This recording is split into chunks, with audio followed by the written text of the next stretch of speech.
El primer barco de ayuda humanitaria ya llegó a la costa de la Franja de Gaza. El Open Arms ahora espera que se construya un embarcadero temporal. Sin embargo, la ayuda de 200 toneladas de alimentos comienza a ser descargada, según la ONG World Central Kitchen. El ejército israelí indicó que se desplegaron tropas para proteger la zona.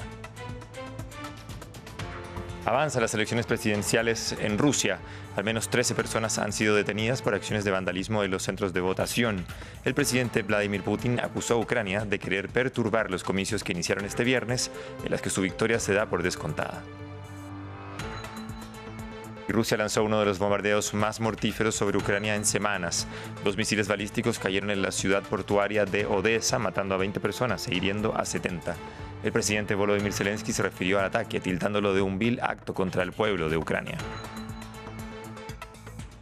Bienvenidos nuevamente a una revisión de las noticias en France 24. Soy Francisco Velasco, es un gusto acompañarlos. El Open Arms, el primer barco de ayuda humanitaria para Gaza y que zarpó de Chipre hace unos días, ya está en las costas del enclave. La embarcación aguarda ahora que se termine de construir un embarcadero temporal. Sin embargo, la ayuda de 200 toneladas de alimentos comienza a ser descargada, según la ONG World Central Kitchen. Para profundizar en este tema, previamente conversamos con Gerard Canals, director de operaciones en Open Arms. Aquí le preguntamos cómo van a garantizar la entrega de las ayudas sin un puerto. Esto fue lo que nos dijo. Bueno, de hecho, nosotros únicamente estamos cumpliendo, digamos, la parte del gap logístico del trayecto por mar. Hemos cargado y remolcado toda la carga desde Chipre hasta Gaza y ahora mismo ya se está descargando, ¿no? Durante los 3 días que hemos tomado para llegar, se ha construido una especie de muelle con los restos de edificios que, bueno, lamentablemente han caído en la zona por causa de la guerra, pero se han utilizado estos trozos de edificios, este concreto, pues para rellenar un tramo de mar y crear una plataforma, un muelle para que nosotros podamos descargar, ¿no? Y esta plataforma, de hecho, la plataforma que nosotros remolcamos está ahora mismo descargando.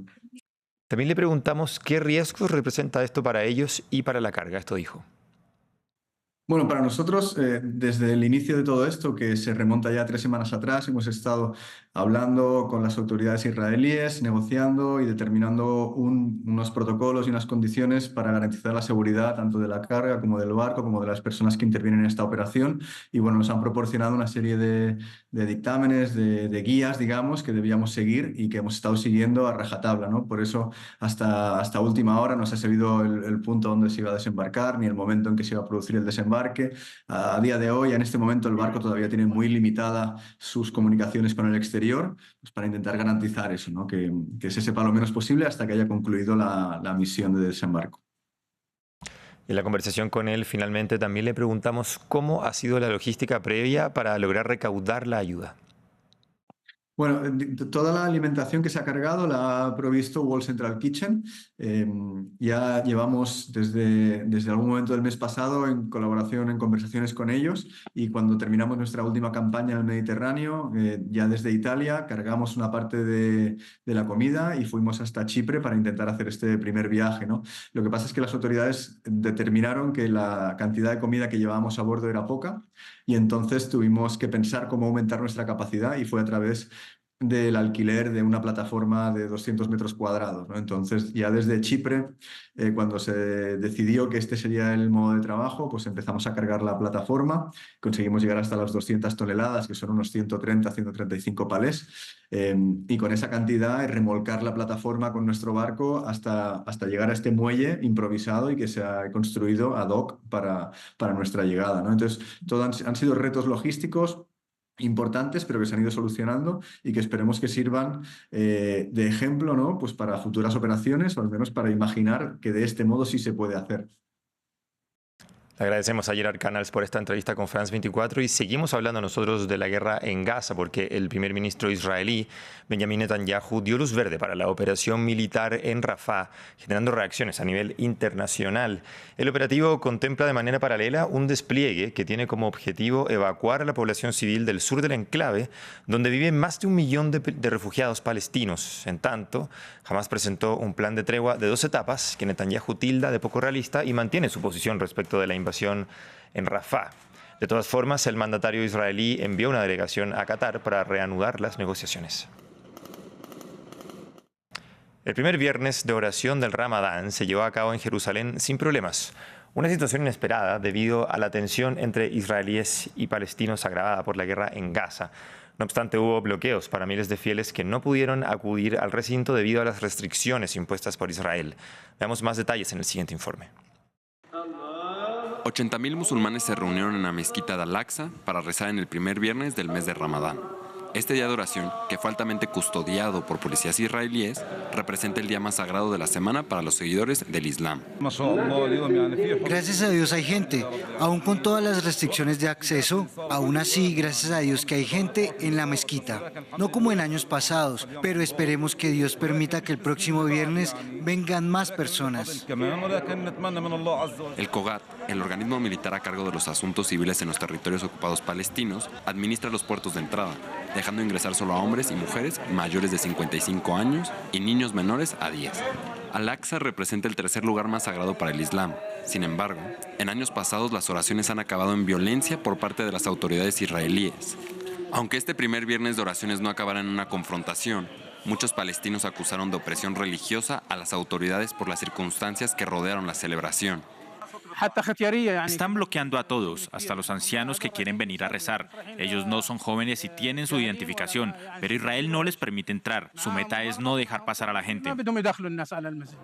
Las medidas restrictivas surgen al mismo tiempo que continúa el conflicto entre Israel y Hamás. A 5 meses del inicio de la guerra, más de 31.000 personas en Gaza han fallecido. Y pasamos a Rusia, donde avanzan las elecciones que se alargarán por primera vez en su historia por 3 días hasta el domingo 17. La capital, Moscú, y las zonas más densamente pobladas, la jornada transcurre con normalidad, pero cerca del frente, como en Belgorod, la realidad es otra. Alba Santana nos cuenta por qué.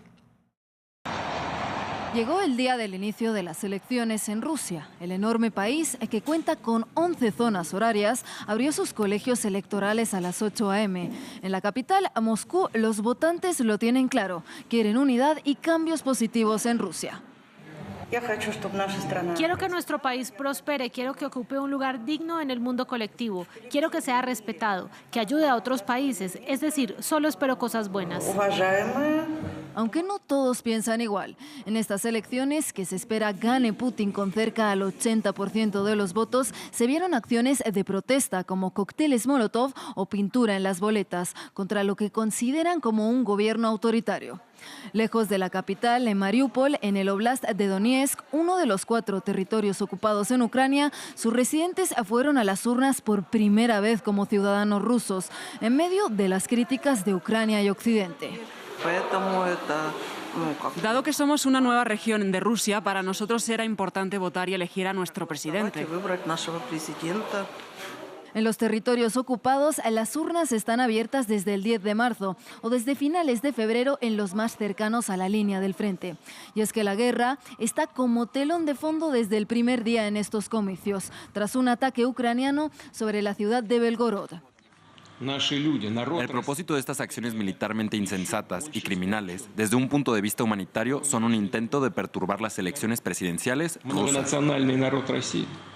Tanto en las zonas afectadas por el conflicto como las que no, los ciudadanos podrán votar hasta las 8 p.m. del domingo. Continuamos en Ucrania, donde este viernes misiles balísticos rusos alcanzaron la ciudad de Odessa matando a 20 personas. Se trata del ataque más mortífero que realiza Moscú en semanas, el que dejó además 70 heridos, entre ellos personal de salud, que había acudido al lugar para socorrer a los heridos. El presidente Volodymyr Zelensky se refirió al bombardeo y lo calificó de un asalto vil contra el pueblo ucraniano. Veamos. Queridos hombres y mujeres de Ucrania, en Odessa, la operación de rescate y suministro de ayuda todavía está en marcha, después del ataque con misiles rusos. Fue un ataque muy vil por parte de esos bastardos, 2 misiles. El segundo fue lanzado cuando los rescatistas y médicos llegaron al lugar del ataque.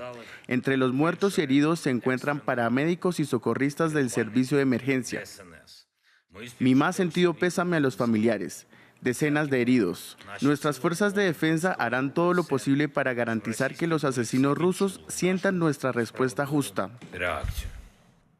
Este viernes, el presidente de Francia, Emmanuel Macron, se reunió en Berlín con el canciller alemán Olaf Scholz, donde junto al jefe de gobierno de Polonia mostraron su determinación de impedir una victoria rusa y anunciaron una compra conjunta de armas. Escuchemos las declaraciones del canciller alemán. Hoy hemos acordado algunas cuestiones importantes y, entre otras, adquiriremos aún más armas para Ucrania, de hecho, en todo el mercado mundial. En segundo lugar, se ampliará la producción de equipo militar, también mediante la cooperación con socios dentro de Ucrania. En tanto, Emmanuel Macron puso el foco en sus declaraciones en la importancia de ayudar a Ucrania porque de ello, argumentó, depende la seguridad del viejo continente. Veamos. Es nuestro futuro, nuestra seguridad lo que está en juego en Ucrania. Lo hacemos por solidaridad con el pueblo de Ucrania, cuya integridad territorial está amenazada. Lo hacemos para defender el derecho internacional. Y lo hacemos porque la seguridad de los europeos y la nuestra está en juego en Ucrania. Con esta determinación queremos oponernos a la guerra de agresión lanzada por Rusia.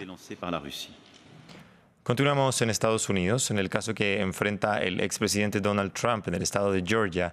El juez Scott McAfee dio su decisión. La fiscal Fani Willis, encargada del juicio, puede permanecer en el puesto si destituye al investigador Nathan Wade, con quien tuvo una relación íntima. La demanda había sido puesta por los abogados de Donald Trump, que denunciaron un conflicto de intereses. William Gassot tiene más detalles. Nueva infracción en el caso que enfrenta Donald Trump en el estado de Georgia. El juez Scott McAfee anunció hoy que la fiscal Fani Willis, encargada del proceso judicial del expresidente estadounidense, puede quedarse en el puesto, pero con una condición: debe expulsar al fiscal especial con quien ha tenido una relación íntima. La fiscal de distrito puede optar por hacerse a un lado junto con toda su oficina y remitir la acusación al Consejo de Fiscales para su dimisión.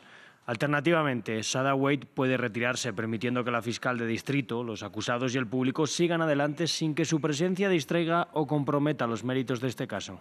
Los abogados de Donald Trump habían interpuesto una demanda en cuanto a la situación. Argumentaron que la relación entre Willis y Wade representa un conflicto de interés, generando dudas sobre el desarrollo del proceso judicial. A pesar de la decisión del juez McAfee, la defensa repitió su voluntad de poner fin a este caso.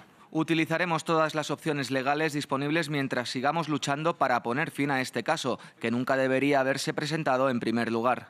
En Georgia, Donald Trump está acusado de haber intentado revertir los resultados de las elecciones presidenciales de 2020 en este estado. Se trata de uno de los 4 casos judiciales abiertos en su contra, cuyos juicios están previstos para los próximos meses. Vamos a Haití, donde continúa la crisis de seguridad que preocupa a la comunidad internacional. Mientras avanza la conformación del Consejo de Transición, Colombia expresó este viernes su preocupación por lo que ocurre en este país y reafirmó su apoyo al pueblo haitiano en la búsqueda de una solución estructural, perdurable y justa que le permita salir de la crisis multidimensional que afronta. La violencia volvió a agravarse en el área metropolitana de Puerto Príncipe con ataques, saqueos e incendios provocados contra instituciones públicas y propiedades privadas, incluida la residencia del jefe de la Policía Nacional de Haití, tras días de aparente calma. En tanto, el secretario de Estado de Estados Unidos, Anthony Blinken, dijo que la mayoría de los partidos del Consejo de Transición de Haití han nombrado a su representante. Sin embargo, aún hay un par que deben tomar la decisión.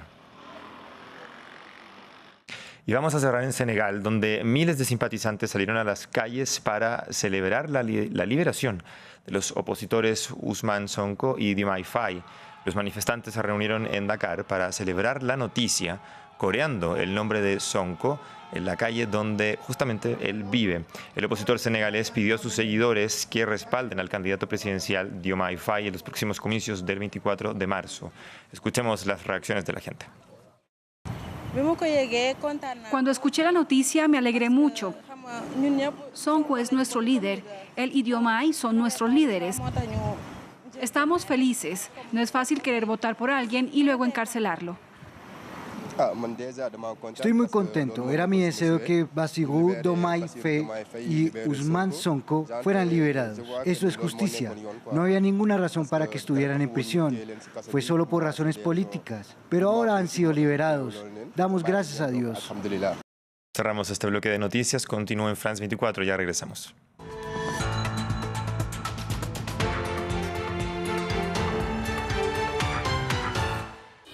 Hola, bienvenidos a Migrantes, el programa semanal de France 24 sobre el éxodo. Miles de personas cada año se ven obligadas al éxodo, a huir de sus países en busca de una vida mejor. Llevamos una mirada humana a la migración masiva en América Latina y en el resto del mundo. Acompáñenme en Migrantes por France 24 y France24.com.